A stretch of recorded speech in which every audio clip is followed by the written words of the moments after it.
विद्यार्थियों, जैसा कि हमने ये जानने का प्रयास किया कि महात्मा बुद्ध को सर्वोच्च ज्ञान की प्राप्ति किस प्रकार से हुई। उन्हें सर्वोच्च ज्ञान की प्राप्ति वट वृक्ष के नीचे उन्होंने जिस प्रकार से 7 दिन तक अखंड समाधि में लीन रह करके प्राप्त किया। इस दिन बैसाख मास की पूर्णिमा थी, इसलिए इसे बैसाख पूर्णिमा और बुद्ध पूर्णिमा भी कहा जाता है। अब वो गौतम से बुद्ध हो गए।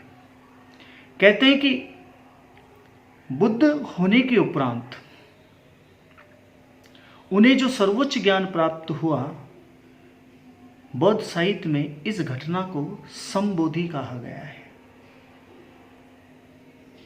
संबोधि प्राप्ति के पश्चात इन्होंने अपने पहला ज्ञान, जैसा कि कुछ इतिहासकारों का मानना है कि उस समय जंगल में 2 बंजारे जिनका नाम था तपस्सु और भलिक, उन्हें प्रदान किया गया और इसके पश्चात वो सारनाथ की ओर गए और ऋषिपत्तन में इन्होंने उन 5 ब्राह्मण साथियों को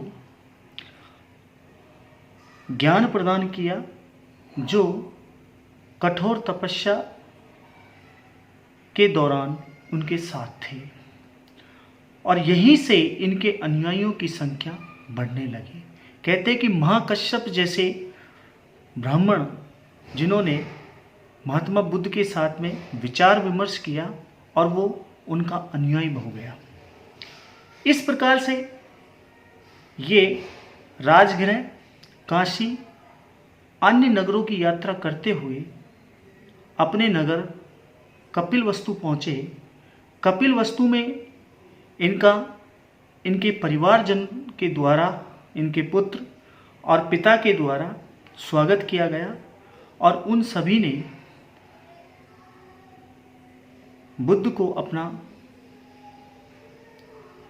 गुरु माना और उनका शिष्यत्व ग्रहण किया।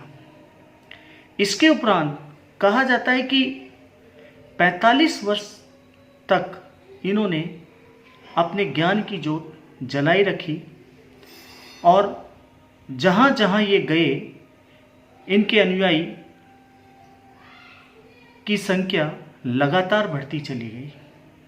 कहते हैं कि इन्होंने जो भी प्रवचन दिए, जो भी शिक्षाएं दी, वो जनमानस की भाषा में दी।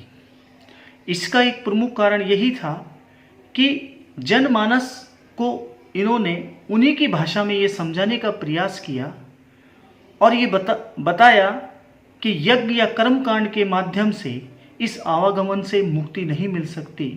यदि व्यक्ति अपने सद्कर्म करे तो उसे निश्चित रूप से इस आवागमन के चक्र से मुक्ति मिल सकती है। कहते हैं कि 45 वर्ष तक इन्होंने जिस अलख को जगाए रखा, उसके उपरांत 80 वर्ष की आयु में कहा जाता है कि नगर के अंदर ये चुंदु नामक एक व्यक्ति के यहाँ ठहरे हुए थे। जब इन्होंने भोजन किया तो भोजन करने के उपरांत इन्हें अतिसार हो गया और उसके पश्चात इनकी मृत्यु हो गई लगभग 80 वर्ष की आयु में। कहते हैं कि 483 ईसा पूर्व इनका देहांत हो गया। इनके देहांत के उपरांत इनके अनुयायियों को अब ये चिंता सताने लगी कि तथागत नहीं रहे, अब उनका मार्ग प्रदर्शन कौन करेगा। कहते हैं कि उन्होंने अपना अंतिम उपदेश जो दिया वो यही दिया कि तुम्हें इस बात की चिंता नहीं करनी चाहिए कि तुम्हारा पथ प्रदर्शक कौन होगा, तुम अपना पथ प्रदर्शक स्वयं बनो।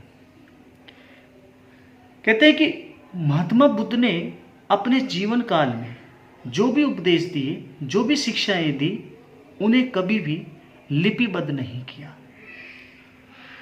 लेकिन उनकी मृत्यु के उपरांत उनकी शिक्षाओं को, उनके वचनों को, उन्होंने जो उपदेश दिए उन्हें लिपिबद्ध करने का कार्य किया गया। और अब संघ के अंदर इस बात की चिंता सताने लगी, इसलिए संघ के अंदर जितने भी भिक्षु थे उन भिक्षुओं ने पहली बौद्ध संगति जो कि राजगृह के अंदर अजातशत्रु मगध का सम्राट उसके शासनकाल में आयोजित की गई, और इसमें 2 पिटकों की रचना की गई जिसमें महात्मा बुद्ध के द्वारा दी गई शिक्षाओं और उनके प्रवचनों के बारे में बताया गया है।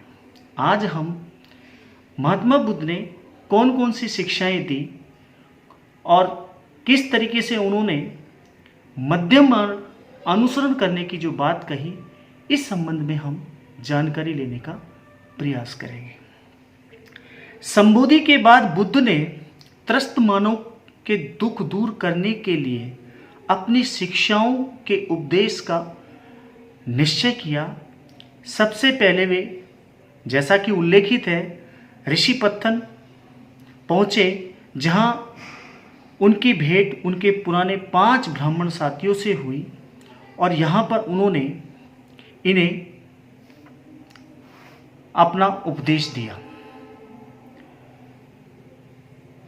इस घटना के बाद महात्मा बुद्ध काशी पहुंचे।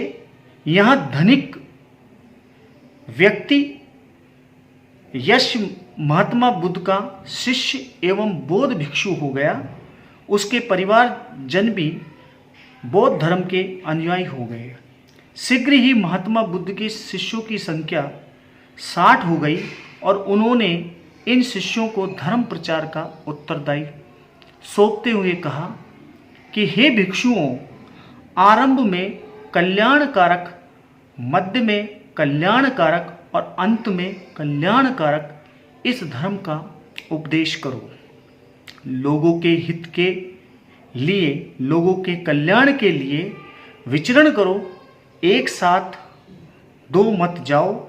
एक प्रकार से बौद्ध धर्म में संगठित प्रचार का कार्य आरंभ हो गया।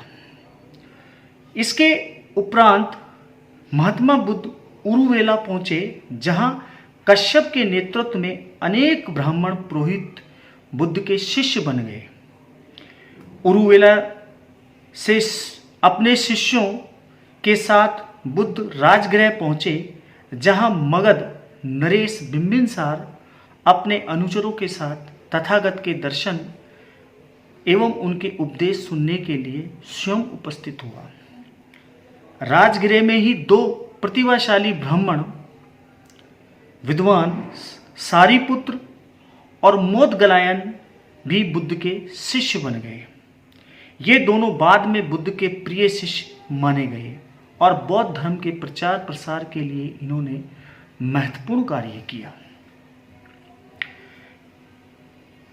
इसके उपरांत बुद्ध कौशल जनपद की राजधानी श्रावस्ती गए। वहां इन्होंने एक धनी व्यक्ति सेठ अनाथ पिंडक बुद्ध का अनुयायी बना। और इस प्रकार से हम देखते हैं कि इन्हें अनेक सेठ साहूकार और राजकुमारों के द्वारा इनके बुद्ध संघ को सहायताएं प्रदान की गई। और कहा जाता है कि बुद्ध जीवन पर्यंत मगध, काशी, कौशल, वज्जी, मल्ल, वत्स, शाक्य, कोलिय, मौर्य, अंग आदि जनपदों में चारिका अर्थात भ्रमण करते रहे और अपनी शिक्षाओं का प्रचार प्रसार करते रहे। उन्होंने अपना सर्वाधिक समय कौशल जनपद में बिताया। यहाँ बुद्ध ने 21 वास किए। अवंती के राजा प्रघोत ने भी उन्हें निमंत्रित किया। वृद्धावस्था के कारण वे स्वयं वहां नहीं गए, लेकिन महाकच्चायन के नेतृत्व में अपने शिष्यों की एक मंडली उन्होंने वहां भेजी। अवंती के लोगों ने बड़े उत्साह से इस मंडली का स्वागत किया एवं वहां अनेक व्यक्ति बौद्ध धर्म के अनुयायी बन गए। बौद्ध धर्म की शिक्षाएं। बौद्ध धर्म के मूल सिद्धांत उनके धर्म ग्रंथ त्रिपिटक में मिलते हैं।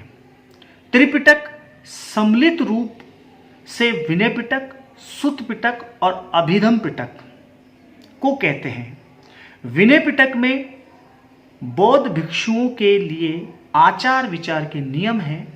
सुत्त पिटक में बुद्ध की धार्मिक और नैतिक शिक्षाएं हैं तथा अभिधम पिटक में उन शिक्षाओं में निहित दार्शनिक सिद्धांतों का विश्लेषण है। महात्मा बुद्ध ने अपने मूल उपदेश अत्यंत सरल और व्यवहारिक भाषा के अंदर दिए।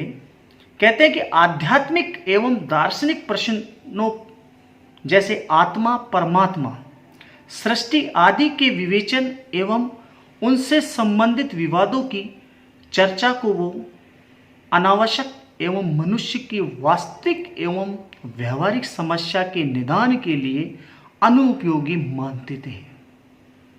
ऐसे प्रश्न को बुद्ध ने अपरिपक्व कहा।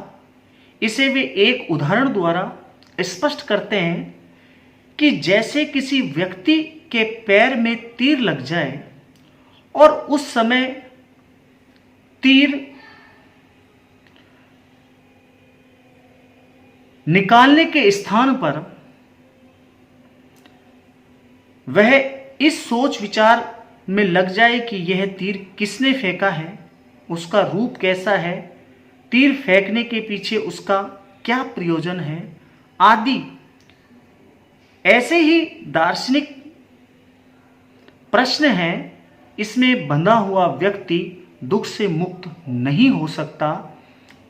इन प्रश्नों के सोच विचार में उलझने के स्थान पर व्यक्ति को अपनी तात्कालिक समस्या, दुख के निवारण की ओर ध्यान देना चाहिए। बुद्ध अपने उपदेशों में प्राय कहा करते थे, भिक्षुओं, मैं दो बातों का ही उपदेश देता हूं, दुख और दुख निरोध। दुख संसार है और दुख निरोध निर्वाण है। बुद्ध के सिद्धांतों की आधारशिला की यदि हम बात करें तो 4 आर्य सत्य में निहित है। ये 4 आर्य सत्य हैं दुख, दुख समुदय, दुख निरोध, दुख निरोध का मार्ग। पहला, दुख। बुद्ध के अनुसार समस्त मानव जीवन दुख में है। चारों ओर दुख ही दुख है। स्वयं बुद्ध के शब्दों में जन्म भी दुख, वृद्धा अवस्था भी दुख, जरा भी दुख, मृत्यु भी दुख, अप्रिय मिलन भी दुख, प्रिय वियोग भी दुख, इच्छित वस्तु की अप्राप्ति भी दुख, मृत्यु भी दुख का अंत नहीं, क्योंकि मृत्यु के बाद पुनर्जन्म है। इस प्रकार का भव चक्र चलता रहता है और मनुष्य निरंतर भोगता रहता है।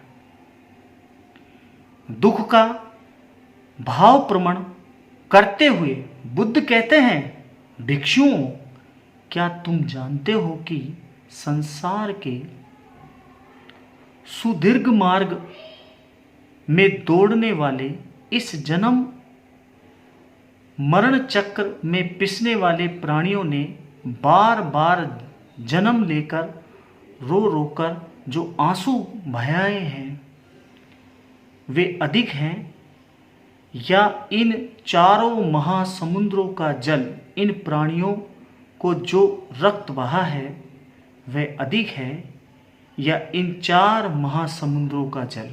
कहने का मतलब कि दुखों से व्यक्तियों ने जो आंसू बहाए हैं वो 4 महासमुद्र भी भर जाएं, इस बात के लिए बुद्ध कहते हैं। दूसरा, यहां दुख समुदय। दुख समुदय वह चारों ओर दुख जो दिखाई देता है, आखिर उसका क्या कारण है। दुख समुदाय के अंतर्गत इसी कारण को स्पष्ट किया गया है। बौद्ध धर्म के प्रत्यय समुत्पाद के नियम के अनुसार सृष्टि का चक्र कार्य कारण श्रृंखला में बंधा है।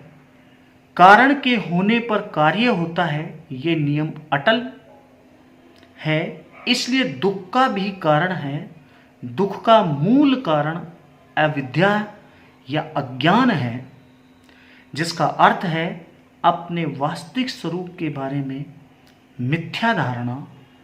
अविद्या में सुखों की तृष्णा या इच्छा उत्पन्न होती है, जो मनुष्य को अनंत दुखों के महासागर में डुबो देती है। इसको हम कंटिन्यू करेंगे। Thank you.